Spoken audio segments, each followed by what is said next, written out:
Assalamualaikum warahmatullahi wabarakatuh. Pemirsa Aceh TV dimanapun Anda berada, berjumpa lagi bersama saya Indah Rastika Sari. Hari ini di edisi Kamis 21 April di tahun 2022, tepatnya di 19 Ramadan 1443 Hijriah. Hari ini kita akan membahas hal yang sangat dekat dengan kita di Provinsi Aceh, yaitu terkait dengan bagaimana kemudian peran pemerintah dan ulama dayah dalam penegakan syariah Islam di Aceh. Dan kami mengundang partisipasi Anda, pemirsa, dapat menyaksikan siaran ini di layar YouTube Anda dengan kata kunci Aceh TV Live Streaming. Silahkan tinggalkan komentar, pesan juga dan pertanyaan-pertanyaan Anda dengan narasumber yang sudah hadir di studio pada hari ini. Langsung saja kita perkenalkan narasumber yang sudah hadir. Tepat di sebelah saya ada Tengku Haji Hasbi Al-Bayuni, yang juga merupakan pimpinan dayah Talibul Huda, yang juga merupakan Wakil Ketua 3 MPU Aceh. Assalamualaikum, Abi. Assalamualaikum. Terima kasih waktunya, Abi, untuk Aceh TV. Dan di sebelah Abi Hasbi juga sudah hadir Bapak Dr. M. Ali dari SAGM HUM selaku Kepala Dinas Syariah Islam Aceh. Assalamualaikum Pak MK. Waalaikumsalam warahmatullahi wabarakatuh. Terima kasih Bapak sudah kembali waktunya di Aceh TV. Ya. Baik, kemudian ketika kita berbicara mengenai syariat Islam, ini diatur dalam Peraturan Daerah Nomor 5 di tahun 2000 tentang pelaksanaan syariat Islam. Dan kemudian dasar hukumnya yaitu merupakan Undang-Undang Nomor 4 tahun 99 tentang penyelenggaraan keistimewaan di Provinsi Aceh, dan juga Undang-Undang Nomor 18 tahun 2001 tentang otonomi khusus bagi Provinsi Aceh.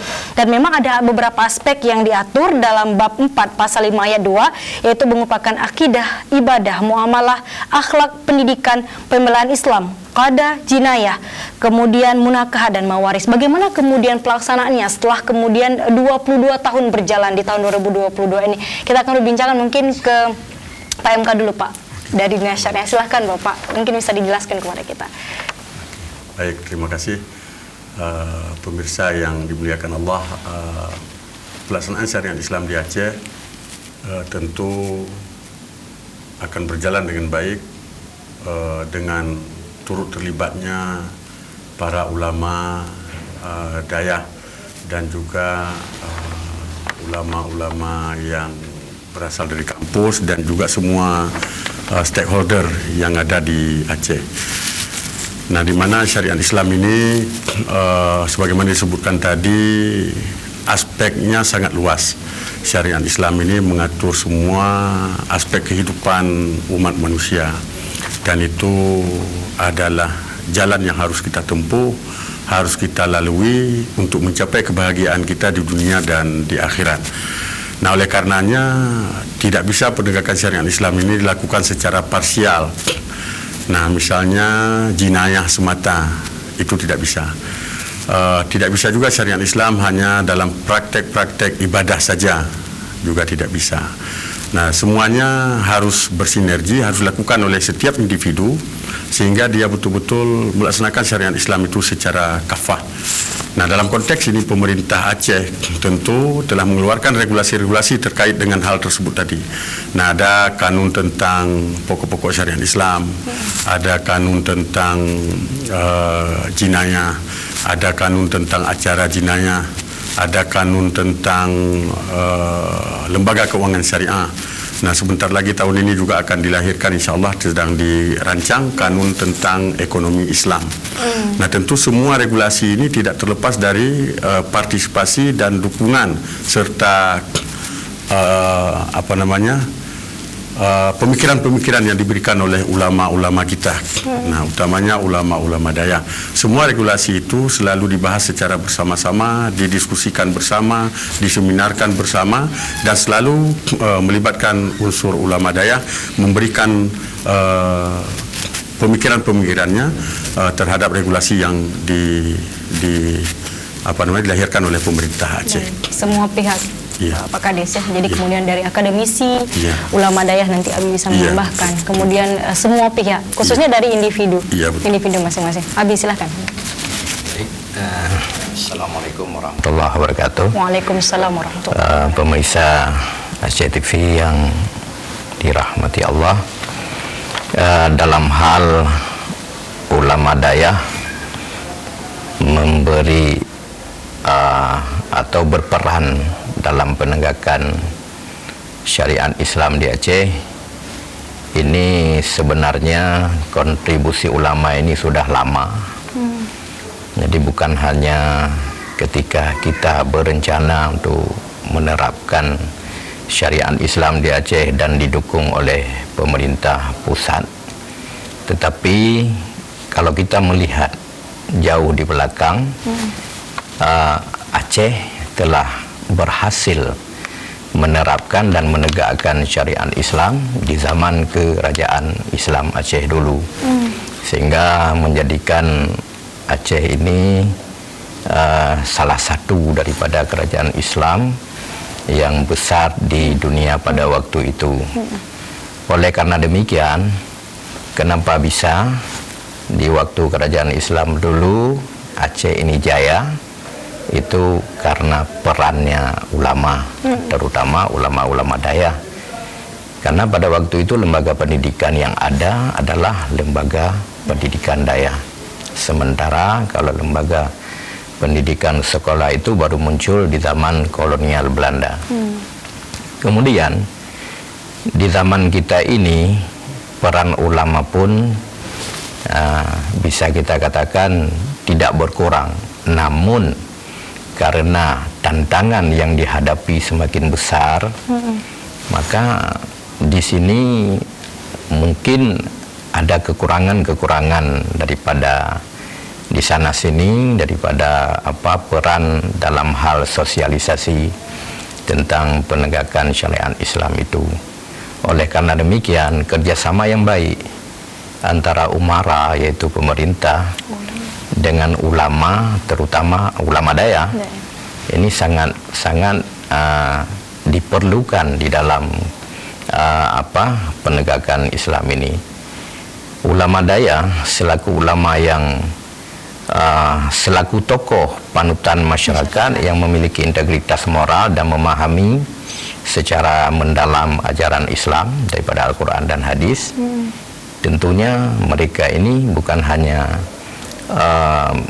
sebagai tokoh yang berpengaruh, tapi juga bisa mempengaruhi masyarakat dengan nasihat-nasihat, bimbingan-bimbingan daripadanya. Maka ketika kita telah berikrar untuk penegakan syariat Islam di Aceh, ini ulama dari sekarang ini sudah menyampaikan hal-hal itu, karena santri-santri yang di daerah itu bagian daripada masyarakat juga, dan mereka itu adalah masyarakat yang dikaderkan, dan nanti mereka akan kembali kepada masyarakat luas. Kemudian Rasulullah SAW telah mengisyarahkan kerjasama antara umara dengan ulama itu. Dalam satu hadis disebutkan simfani minan nas, ada dua jenis daripada orang, daripada manusia, idza saluha saluhan nas. Apabila kedua kelompok ini saleh, kedua kelompok ini baik, maka saluhan nas akan menjadi baiklah semua orang, begitu. Wa idza fasada fasadan nas, dan apabila kedua kelompok ini rusak, maka akan menjadi rusak semua orang. Siapakah mereka? Al ulama wal umara. Itulah ulama dan umara. Dia oleh karena demikian, pemerintah dalam hal ini Dinas Syariat Islam, demikian juga ulama daya, walaupun ulama daya itu termasuk mereka itu juga berada di lembaga Majelis Permusyawaratan Ulama Aceh, yang sekaligus itu adalah mitra daripada pemerintah, terus menjalin kerjasama, soliditas dan solidaritas untuk penegakan syariat Islam di Aceh ini. Baik. Menarik, Abi. Kemudian bagaimana Aceh masyhur pada masanya kan memang menegakkan betul syariat Islam. Bagaimana kerajaan Aceh sangat dikenal dari dunia. Namun kemudian hari ini kita seperti Abi katakan tadi, tantangannya juga beragam, juga bukan satu dua. Bagaimana kemudian Pak MK yang dihadapi hari-hari ini, Pak MK? Kemudian sudah dari tahun 2000 awal penerapannya sampai hari ini seperti apa, Pak? Baik. Kalau kita lihat memang syariat Islam sebagaimana disampaikan oleh Abu tadi, bahwa syariat Islam ini bukan hal baru bagi masyarakat Aceh. Syariat Islam ini sudah menjadi darah daging kita. Nah, tidak bisa dipisahkan syariat Islam dari kehidupan kita. Secara formalitas memang negara baru memberikan keluasan kepada Aceh untuk menjalankan syariat Islam ini diawali tahun 99. Nah, oleh karena demikian, apa yang terjadi itu tentu terus berdinamika dia. Nah, pada awalnya syariat Islam ini sedikit, lalu kemudian ditambah sedikit, kan mengatur regulasi itu tadi, sehingga sampai sejauh ini sudah cukup banyak dilahirkan regulasi oleh pemerintah Aceh bersama ulama dalam rangka penegakan syariat Islam. Tidak mesti yang lahir dari Dinas Syariat Islam, bisa saja regulasi itu memang lahir dari Dinas Pariwisata misalnya. Bagaimana pariwisata Islami dijalankan di Aceh. Jadi semua stakeholder ini semuanya membuat aturan hukum, membuat regulasi, selalu di atasnya itu panduan kita adalah Al-Quran dan Sunnah, syariat Islam itu. Nah, oleh karenanya dalam pelaksanaan tentu kita harapkan apa yang sudah menjadi cita-cita ini dan tertuang dalam regulasi ini bisa dilaksanakan secara baik. Nah, walaupun memang untuk mencapai sempurna itu perlu waktu, dan bahkan regulasi yang kita buat sekalipun terkadang masih terdapat kekurangan-kekurangan, sehingga perlu kepada revisi, kepada perubahan sedikit dan seterusnya. Nah, dalam pelaksanaan juga demikian.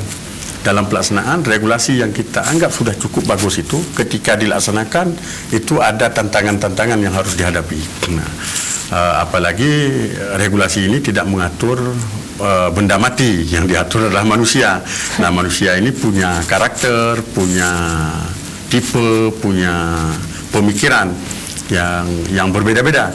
Nah, bahkan mungkin di masyarakat kita masih ada yang dalam tanda kutip lah, masih apa dengan syariat ini, masih pesimis dia dengan pelaksanaan syariat Islam ini akan memberikan kebahagiaan bagi kita rakyat Aceh di dunia ini dan di akhirat. Nah, misalnya sebagai contoh, kita mungkin hari-hari ini walaupun tidak seperti di awalnya, hukum kanun LKS itu masih saja tetap ada orang yang menyatakan bahwa ini kanun LKS tidak bisa membangkitkan perekonomian masyarakat Aceh. Nah, tetapi pada akhirnya survei yang kemarin itu membuktikan bahwa Aceh jauh lebih meningkat pelaksanaan ekonomi Islamnya dibanding daerah lain. Dan baru 2 minggu yang lalu Aceh mendapatkan apresiasi dari pusat, 3 apresiasi hadiah terhadap pelaksanaan syariat Islam dalam bidang ekonomi Islam. Nah, oleh karena itu tantangan-tantangan itu mesti dihadapi. Kita tidak akan mundur ke belakang, kita maju ke depan. Nah, dengan maju ke depan, menatap ke depan, dan dengan dukungan semua pihak, insya Allah pelaksanaan syariat Islam ini akan lebih baik. Nah, tentu di tataran ulama, inilah garis terdepan sebenarnya. Yang terdepan ini ulama. Apapun yang terjadi, ulama yang mengawal ini. Apa yang kata ulama pasti masyarakat ikut. Nah, apa yang disampaikan oleh Abu pasti masyarakat ikut. Nah, kalau pemerintah sampaikan mungkin tidak sewibawa apa yang disampaikan Tengku atau Abu. Jadi pemerintah menyampaikan, tetapi bila ulama yang menyampaikan tentang pelaksanaan syariat ini, maka semuanya akan ikut. Masyarakat kita, panutan masyarakat kita, panutan kita semua adalah ulama-ulama kita. Nah, oleh karena itu, meskipun ada tantangan, dengan dukungan ulama, dengan dukungan semua pihak, kita yakin bahwa kita bisa melaksanakan syariat Islam ini secara kafah, step by step, sedikit demi sedikit, insya Allah menuju kesempurnaannya. Harapan kita bersama Pak Amin pastinya, karena kan tujuannya untuk kemaslahatan, Nabi ya. Bagaimana kemudian Nabi tadi baru dalam segi muamalahnya, dari segi lembaga keuangan syariah, bagaimana Nabi melihat misalkan dari ulama, Abi, tantangan-tantangan ke depan yang kita hadapi dalam pelaksanaan syariah Islam, Abi, silakan. Baik, sebenarnya kalau kita berbicara tentang peran ulama, yang diambil daripada ulama itu adalah keilmuannya. Jadi ilmu itu yang menjadi faktor utama penunjang keberhasilan daripada penegakan syariat Islam itu sendiri. Kenapa seperti yang disebutkan oleh Pak Kadis tadi tentang LKS dan lain sebagainya. Itu yang pertama, bagi mereka yang menolak LKS ini boleh jadi mereka tidak memiliki ilmu tentang apa kebutuhan daripada manfaat daripada lembaga keuangan syariah itu sendiri. Demikian juga yang berada di LKS itu sendiri, mereka pun mungkin tidak memiliki ilmu yang mumpuni, yang memadai untuk mensosialisasikan tentang betapa pentingnya lembaga keuangan syariah itu sendiri. Demikian juga di lembaga-lembaga yang lain. Oleh karena demikian, ilmu itu sangat penting. Maka seharusnya kita mesti ada peningkatan dalam hal ini pemerintah, dan kemarin kita kan sudah ada dinas pendidikan daerah itu. Artinya pemerintah bertanggung jawab terhadap pendidikan daerah ke depan. Jadi seperti yang disebutkan tadi, tidak serta-merta kita bisa melakukan dengan segera, tetapi itu butuh waktu. Tapi ketika kita sudah memulainya dengan pendidikan yang memadai, terutama di daerah, insya Allah ke depan itu akan lebih baik.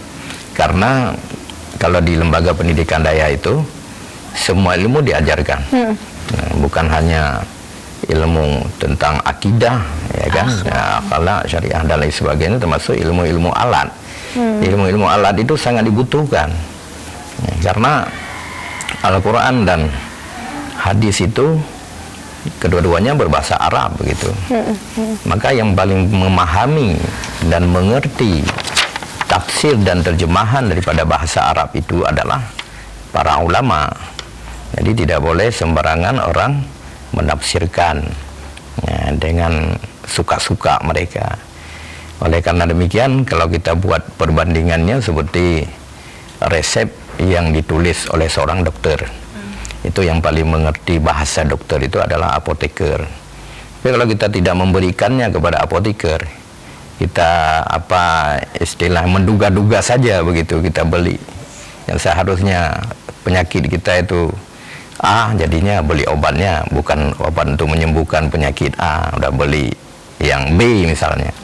Jadi demikian juga dalam hal memahami daripada teks-teks, memahami agama itu dengan sebenarnya itu ada mesti melalui para ulama. Oleh karena demikian, pemerintah seperti saya katakan tadi, dengan adanya lembaga MPU, yang di sana itu MPU itu mengeluarkan fatwa-fatwa, dengan fatwa itu bisa membantu pemerintah. Tapi bukan fatwa perseorangan, fatwa jam'i istilahnya.